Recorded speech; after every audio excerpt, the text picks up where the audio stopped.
Imagine for a moment that you've stepped into a painting.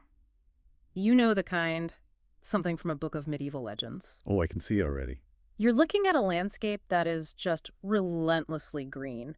We're talking rolling pastoral hills, thick, mysterious forests, and a river that winds through the valley like a ribbon of silver. Right. And perched high up on a crag, there's an imposing stone castle with banners snapping in the wind.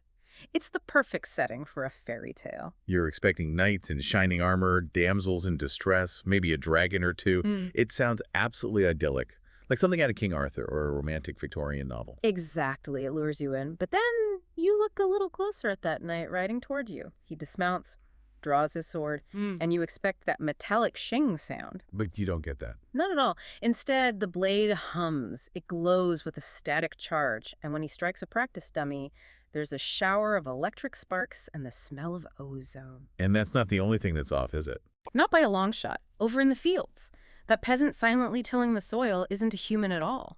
It's a highly sophisticated, fully articulated android. It is such a jarring juxtaposition, isn't it? That visual contradiction is the heartbeat of the world we are exploring today. You have the aesthetic of high feudalism, what the author Terrence Dicks calls Ruritania, but it is completely underpinned by advanced robotics and laser technology. That is the paradox we are unpacking in today's deep dive. We are turning our attention to Doctor Who, The Androids of Tara by Terrence Dicks. A fantastic read. This is the novelization of a classic TV serial, and let me tell you, this book is a wild ride. It is a genre-blending masterclass. You've got political intrigue, doppelgangers, a robot Nog who is arguably the smartest character in the book, I would not argue with that. and a reluctant hero who just wants to go fishing. It really is a fascinating collision of worlds. You have the high-concept science fiction elements, interstellar travel, androids, energy weapons blended seamlessly with the tropes of a swashbuckling adventure story. It's The Prisoner of Zenda meets I, robot. That's the perfect way to put it. And to really understand the stakes here, we have to look at the mission that brought the Doctor and Romana to this place. Because they didn't just stumble upon Terra by accident, did they? No, they are on a very specific quest. They are searching for the fourth segment of the Key to Time. Right, and for those who might not know, the Key to Time is this immensely powerful cosmic artifact. It's been broken into 6 segments and scattered across the universe. And the White Guardian, who is basically a personification of order and good, has tasked the Doctor with reassembling it. To stop the universe from plunging into eternal chaos. So the stakes are literally universal. Which makes the opening of this story so funny to me. You have the fate of the universe on the line, and what is the Doctor doing? He's arguing with Romana because he wants a vacation. It's a wonderful character beat, isn't it? You have this massive cosmic burden, and the Doctor basically says, time out. He decides that since they've found 3 segments already, he's earned a break. He invokes a specific rule, doesn't he? Oh, he does. He cites Section 93, Paragraph 2 of the Time Lord Legal Code, which he claims entitles him to a 50-year holiday after a certain period of active service. 50 years? I need to check my employment contract. I don't think I have that clause. I strongly suspect the Doctor made it up on the spot. But he is dead set on it. He's dressed the part, too. He's got the floppy hat, the waders. And his fishing rod, which he claims belonged to Isaac Walton. The famous 17th century author of The Complete Angler. Yes, he is fully committed to doing absolutely nothing. Meanwhile, you have Romana. She's a time lady, she's younger, she's academically brilliant, and she is having none of it. She is focused entirely on the mission. She is the voice of efficiency here. While the Doctor is looking for a good spot to cast his line, Romana takes the tracer, the device they use to detect the segments, and just walks off to get the job done. And the funny thing is, she succeeds almost immediately. Almost is. Right. Usually finding the MacGuffin takes the whole book. Romana walks into the woods, finds a ruined statue, touches a piece of it, and boom, it transforms into the segment. Mission accomplished. In theory, yes. If they had just hopped back in the TARDIS right then, it would have been a very short book. A very boring book. But this is Tara. And Tara has complications. Specifically, it has a villain named Count Grendel of Graft. Count Grendel. Even the name sounds predatory. It evokes the monster from Beowulf. It does, and that's intentional. Grendel is one of the most charismatic and ruthless villains in the Doctor Who canon. He's not a shouting megalomaniac. No, he's smooth. He's charming, he's articulate, he's a nobleman. But he's also a man who keeps dangerous beasts in his woods for sport and plots complex political coups over a glass of wine. And his plot relies on a classic trope, the doppelganger. The double. It's the engine of this entire story. It turns out that Romana is the exact living double of the Princess Strella. And Strella is a big deal in Terran politics. A huge deal. She is the intended bride of Prince Reynart, the heir to the throne. This marriage is meant to unite the kingdom. So when Grendel sees Romana, he doesn't see a time lady. He sees a chess piece. He sees a political pawn that he can use to hijack the throne. So let's dive into the world of Tara itself, because the setting is really a character in its own right. We mentioned the feudalism meets futurism vibe. Terrence Dicks does a great job of describing this. He really does. He paints this picture of a world that feels incredibly peaceful on the surface. He describes the sunlight on the leaves, the wood pigeons cooing, the gentle flow of the river. It's pastoral perfection. But then he starts layering in the Gothic elements. Right. You have Castle Gracht, which is described as a grim, gray fortress with battlements and a water gate. It's a place of dungeons and torture chambers. And then you have the technology. We talked about the electro swords. I love the detail that they're essentially fencing weapons, but with power packs. Yeah. It changes the dynamic of combat. It's not just about strength, it's about managing that energy discharge. A hit doesn't just cut you, it shocks you. And the crossbows, they fire bolts that can explode or deliver a lethal electric charge. It's high-tech lethality wrapped in a medieval delivery system. But the biggest sci-fi element is the androids. And this is where the world building gets really deep. Why does a society that looks like medieval Europe have advanced robotics doing all the farm work? This is one of the most interesting parts of the lore. It's not just an aesthetic choice. It's rooted in a historical catastrophe. We learn from a character named Zadok that about 200 years prior, a plague swept across Tara. And it wasn't a minor outbreak? No, it was apocalyptic. It wiped out 9/10 of the population. 9/10. Imagine that, 9 out of every 10 people dead. Society collapsed. The survivors simply didn't have the manpower to keep the factories running or to harvest the crops. They were facing extinction. So they built the androids out of necessity. Exactly. They turned to automation to save their species. The androids were built to replace the missing workforce, to work the fields, to man the assembly lines. But fast forward 200 years, and the population has recovered, yet the androids are still there. And this has created a bizarre class structure. A totally inverted one. Break that down for us, because usually in these kinds of stories, the peasants are the ones who are superstitious and afraid of technology. But here, it's flipped. It is completely inverted. The aristocracy, the princes, the counts, the knights, they view technology as beneath them. They focus on hunting, fencing, and politics. They are effectively Luddites by choice. So the peasants, they're the tech experts. They're the technicians, people like Madame Lamia and Zadok. They aren't uneducated serfs. They are skilled engineers. They know how to repair a positronic brain. They know how to calibrate a laser. But because they work with their hands and with machines, they are looked down upon by the nobility. It's a fascinating commentary on how societies value different kinds of labor. The people who actually keep the lights on are treated as second-class citizens. And there's a real prejudice against the androids themselves, isn't there? A palpable one. The nobles won't have androids in their homes as servants. They find them creepy. There's a scene where Farah, the prince's aide, admits that androids make him nervous. That uncanny valley effect. Exactly. He can't quite explain it, but it's that feeling of something being too human, yet not human enough. And I love the doctor's response to that. What does he say again? He says, a lot of androids feel that way about people. It's a quintessential doctor line. It highlights the absurdity of the prejudice, while also hinting that the androids might be more sentient than anyone on Tara wants to admit. So we have this tense, layered society, and into this drops the Doctor, Romana, and K9.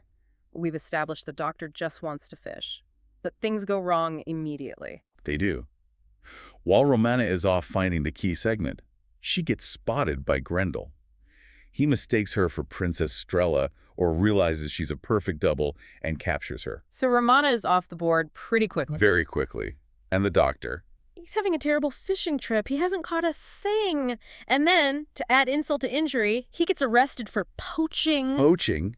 the savior of the universe, arrested for fishing without a license. It's hilarious. He's surrounded by guards with electroswords, and this is how he meets the good guys, Zadek and Farah. They are hiding out in the woods, protecting the real Prince Reynart. Right. Let's talk about Prince Reynart. He's the guy everyone is fighting over. What's his deal? Reynart is, well, he's a bit uninspiring, to be honest. A bit of a wet blanket. He's a decent enough fellow, but he's not exactly a warrior king.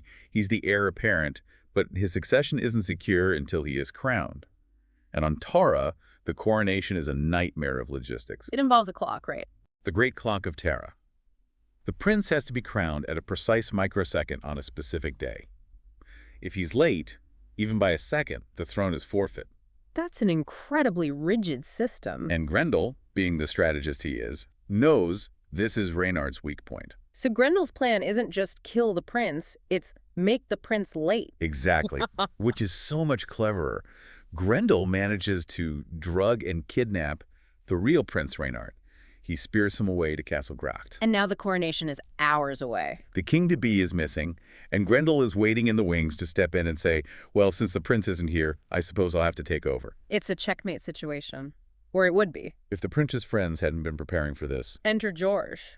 George, the robot king. I love this plot point so much. It's brilliant. Zadek and Farah reveal that they have built an android duplicate of the prince as a decoy. They call him George. There's a problem. George is a bit of lemon. He's broken. He's unfinished. His speech centers are burnt out. His movement is jerky. He's basically a fancy mannequin. And this is where the doctor's peasant skills save the day. Because the nobles and soldiers can't fix him. Of course not. It's beneath them. But the doctor takes one look, pulls out his sonic screwdriver, and gets to work. I love the irony that the doctor, this high-ranking Time Lord, fits in better with the peasants on Tara than the aristocracy because he loves tinkering with machines. Absolutely. He finds the work relaxing. And as he's fixing George, he makes a comment that the android is actually more intelligent than the real prince. Which, given how easily Reynart got kidnapped, might not be an exaggeration. The plan is audacious. They're going to send the android George to the coronation, have him crowned king, and fool the entire court, including Grendel. It's a classic farce setup, the robot trying to pass as human in a high-pressure ceremony. And it almost works. It works surprisingly well. George walks the walk, he waves to the crowds, but during the ceremony, right at the critical moment, his circuits overheat. He sparks. A literal spark. And Grendel sees it. He's standing right there. He realizes instantly that this isn't Reynart, it's a machine. But Grendel doesn't scream fraud right then, does he? He can't. Why not? Think about it. If he exposes the android, he has to explain how he knows the real prince is missing. Oh, right. Because he has the real prince locked in his dungeon? If he speaks up, he implicates himself. So he has to swallow his rage and let the android be crowned. That is such a delicious moment of tension. The villain knows, but he's handcuffed by his own plot. So now we have an android king on the throne. But Grendel isn't out of moves. Of course not. Grendel always has a counter move. He decides that if the doctor can play with dolls, so can he. He goes to his own technician, Madame Lemia. And orders her to build an android duplicate of Romana. Yes. Yeah. And we should spend a moment on Madame Lemia. She feels like the most tragic figure in this story. She really is. She's a brilliant woman, a surgeon, and an engineer. But because of her class, she has no status. She is desperately in love with Count Grendel. She believes, or maybe deludes herself into thinking, that if she serves him well enough, he will marry her. She thinks she can earn her way into the aristocracy through loyalty. But Grendel, he doesn't care about her at all. Not in the slightest. He uses her. He flatters her when he needs a robot built, calling her my dear Lamia. But the moment she becomes inconvenient, his mask drops. He just sees her as a tool. A useful tool, nothing more. It's heartbreaking to watch her build this assassination machine for him, thinking she's building a future for herself. So she builds the android Romana, and its mission is simple. Kill the doctor. It's a targeted assassination weapon. Grendel lures the doctor to a location called the Pavilion of Summer Winds. Sounds romantic. It's a trap. He sends the android Romana to meet him there. Now, normally, the evil duplicate is hard to spot, but the doctor has a secret weapon? That's K9. The robot dog. The MVP of this book. Without a doubt. The doctor's chatting away to the android, thinking it's Romana. He's completely fooled. He's totally taken in. But K9's sensors are going wild. He detects the electronic hum. He realizes this isn't Mistress. And in a split second, K9 fires his nose laser and blasts the android into scrap metal. Good dog. It creates a chaotic scene.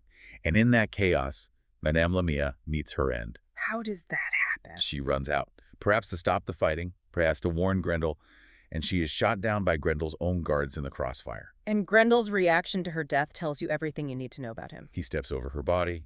He's annoyed. He says something to the effect of, "What a waste of a good technician." Oh, that's cold. He doesn't mourn the woman who loved him. He mourns the last utility.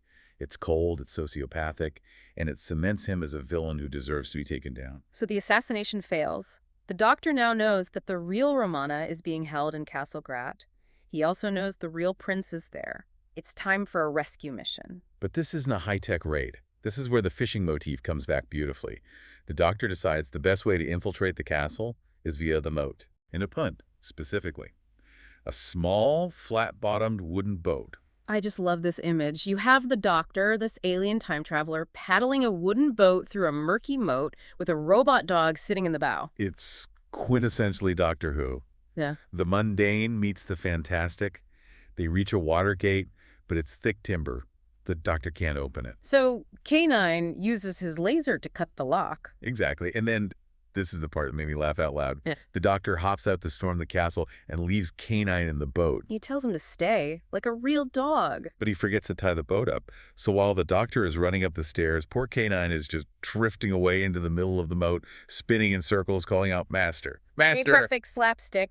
But inside the castle, things are getting serious. We need to talk about Grendel's legal coup. Ah, yes, Plan B. Because he hasn't given up just because the Android King is on the throne. Plan B is even more diabolical. He has the real prince. He has the real Princess Strella and Romana. He forces a wedding. How does this work? It's complicated. It's a Rube Goldberg machine of succession law. Step 1, force Prince Reynart to marry Princess Strella immediately. Okay. Step 2, kill Reynart the moment the vows are said. So Strella becomes a widow and the queen, instantly. Right. Step 3, Grendel steps in as the protector and marries the grieving widow Strella. And then step 4? Step 4, Strella has a tragic accident and dies. Leaving Grendel as the undisputed legal king of Tara. Exactly. He doesn't just want the crown, he wants the legitimacy. He wants the paperwork to be unassailable. It shows a terrifying respect for the law, but only as a tool to be manipulated. So the wedding is happening. He's got them in the throne room. He's forcing them to say the vows at sword point, and this is when the Doctor bursts in. It's the classic speak now or forever hold your peace moment. The Doctor kicks open the doors, probably ruining a nice tapestry and objects. He claims that the woman Grendel is trying to marry off isn't Strella. Which confuses everyone, because Strella and Romana look identical. But it buys them time. It does. And it leads to the confrontation we've all been waiting for. The Doctor versus Count Grendel. Mano a mano. Sword versus sword. Now, Grendel is established as a sword master of the 9th degree. He's the best blade on the planet. And the Doctor is? Oh. Well, he's the Doctor. He's not exactly Zorro. So at first it looks bad. Very bad. Grendel is aggressive, driving the Doctor back. He's mocking him, expecting an easy kill. The reader is genuinely worried because Grendel is lethal. But then the momentum shifts. It does. The Doctor starts parrying everything. He starts tapping Grendel on the chest, on the arm. Grendel gets furious. He lunges, and the Doctor lands a solid hit right to Grendel's heart. Grendel freezes, expecting to die. But he just feels a tingle. And that is the ultimate humiliation. The Doctor reveals he set his Electro sword to mild shock, or lesson mode. He wasn't fighting for his life. He was playing with Grendel. He was treating the greatest swordsman on Tara like a naughty schoolboy. That is such a power move. It destroys Grendel psychologically. It completely rattles him. The Doctor disarms him, literally twists the sword out of his hand. It's a victory of wit and skill over brute aggression. But Grendel has one last nasty trick. He sent his henchman, Kirster, to the dungeon to kill the other princess. Right, the real Strella is still in her cell. And this is a moment I really appreciate. Throughout the book, Strella has been described as very placid. The passive princess doing her embroidery. Exactly. She seems to accept her fate. We, the readers, sort of write her off as a damsel in distress. But when the killer walks into her cell, Strella doesn't scream. What does she do? She waits for Romana to create a distraction, and then she grabs a heavy water jug, or a tapestry frame in some versions, and absolutely clobbers the guard over the head. Yes, the embroidery girl has a mean swing. It turns out her placidity was iron-willed self-control. She was conserving her energy, waiting for the one moment she could act. And when she did, she saved herself. I love that. It subverts that whole helpless female trope nicely. It really does. So, the guard is down. The Doctor has defeated Grendel in the throne room. Zydek's troops have arrived to secure the castle. The coup is over. What does Grendel do? This is why I love this villain. Mm-hmm. A lesser villain would fight to the death or give a monologue and get arrested. But not Grendel. Grendel looks around, realizes he has lost the numbers game, and bolts. He runs to the battlements, dives off the castle wall into the moat, and swims away. He gets away. He escapes completely. The Doctor watches him go and actually chuckles. He calls him a thoroughgoing villain. He respects the pragmatism. Grendel lives to scheme another day. It's surprisingly satisfying. It feels more real than a tidy ending where the bad guy goes to jail. It leaves the world feeling alive. Yeah. You know that Grendel is out there, probably already planning his next coup in some other earldom. So the dust settles. King Reynart is reunited with the real Queen Strella. The Doctor is offered a reward, lands, titles, the usual. And he refuses all of it, of course. Yeah. He just wants to leave. But there's still the matter of the mission, the key to time. Right. The whole reason they came here. Romana thinks they failed because Grendel must have taken the segment during the kidnapping. She's frantic, but the Doctor reaches into his pocket and pulls it out. Of course he does. Turns out the segment was disguised as a chunk of crystal that Madame Lamia was using in her workshop. The Doctor picked it up chapters ago, realized what it was, and just pocketed it without telling anyone. Casual competence. I love it. So they have the segment, but they are missing one member of the team. The dog. The Doctor has to go back to the moat. And there is K9, still drifting in the little boat, completely helpless. The Doctor has to use a grappling hook to fish the boat back to shore. So in the end, the Doctor did go fishing. He caught a tin dog. It's the perfect comedic capstone to the adventure. Before we wrap up, I want to zoom out and look at the bigger picture here. What does this story tell us about the Doctor's role in the universe? Because he interferes pretty heavily in Terran politics. He acts as a kingmaker. It's a role he falls into often, usually reluctantly. He claims to be a tourist, just passing through, but he ends up deciding who sits on the throne. But notice who he puts on the throne. He puts Prince Reynart back. He restores the status quo. That's a great point. He doesn't tear down the feudal system. He doesn't liberate the androids. That is a very sharp observation. The Doctor here is a force for stability, not revolution. He supports the benevolent aristocracy against the malicious aristocracy. He stops the cheating villain, but he doesn't challenge the system that treats peasants and androids as tools. Why do you think that is? I think it ties back to the Key to Time mission. Mm-hmm. The White Guardian stands for order. The Doctor's job right now is to restore balance, not to engineer social upheaval. He fixes the immediate glitch. The immediate glitch, Grendel, and leaves the Terrans to sort out the rest. Speaking of glitches, I can't stop thinking about George, the android king. Ah, yes. The best King Tara never had. Think about it. George was programmed by the Doctor. He was brave. He walked into the coronation knowing it was dangerous. He was eloquent. He gave a great speech about church lands. He was, by the Doctor's own admission, smarter than Reynart. And physically stronger. And presumably tireless. And the people. They cheered for him. They couldn't tell the difference. It raises a provocative philosophical question. If the android performs the role of king better than the human, if he is more just, more efficient, and more courageous, does it matter that he has circuits instead of veins? It challenges the whole divine right of kings concept. If a machine can do the job better, why do we need the bloodline? It validates the anxiety the nobles feel. They are afraid of androids, not just because they are creepy, but perhaps because deep down they know the androids are superior. If George had stayed on the throne, Tara might have entered a golden age. Instead, they got Reynart, the guy who spent the whole book getting kidnapped. But Reynart is real. And in the end, humanity or organic life prioritizes authenticity over efficiency.